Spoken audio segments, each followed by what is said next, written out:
Yang kedua, di mana letaknya mahal ilmu tu berbanding amal. Perasan tak?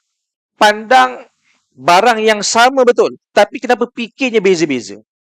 Contoh, isu-isu yang bergolak zaman sekarang ni, isu yang sama, semua nampak isu tu berlaku, kan? Dekat antarabangsa, contoh isu Iran kan, contoh.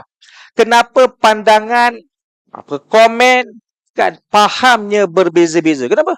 Pandang benda yang sama, kita melihat benda perkara yang sama, tapi fahamnya beza-beza. Berbeza-beza faham tu kerana ilmu kita semuanya ilmu kita masing-masing berbeza.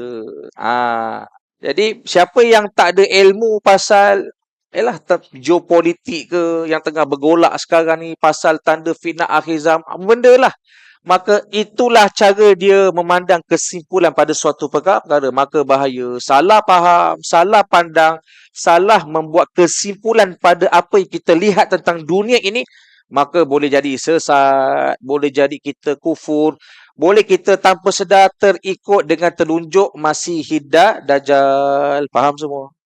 Sebab tu penting sangat ilmu, penting sangat ilmu. Sebab itu Quran itu simbolik kepada ilmu, menggambarkan Islam ini umat bangsa yang berilmu. Maka aib sangat, kita telah memalukan Nabi Muhammad kalau kita tidak menjadi umatnya itu yang menegakkan ilmu Allah Subhanahu wa taala. Malangnya akhir zaman umat Nabi, agamanya pun sendiri dia tak kenali, dia tak reti. Sirah nabinya pun dia tak tahu, dia tak kenal nabinya. Maka kita menjadi umat bangsa yang terhina, dihina oleh Allah Subhanahu wa taala. Satu. Yang kedua, solat. Dalam banyak-banyak amalan yang kita kena utamakan, kita kena hiasi hidup kita ni, solat. Solat ni, dia punya prinsipnya yang kita kena pegang sampai mati 3. Pertama, tolong jaga solat fardu. Bagi sempurna. Tempat yang paling mulia.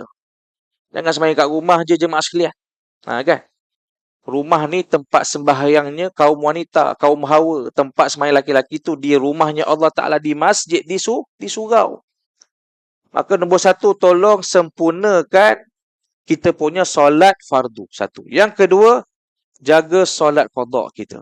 Mana yang ada qada solat, qada semula. Sekadar yang termampu. Tak semestinya tepat, solid.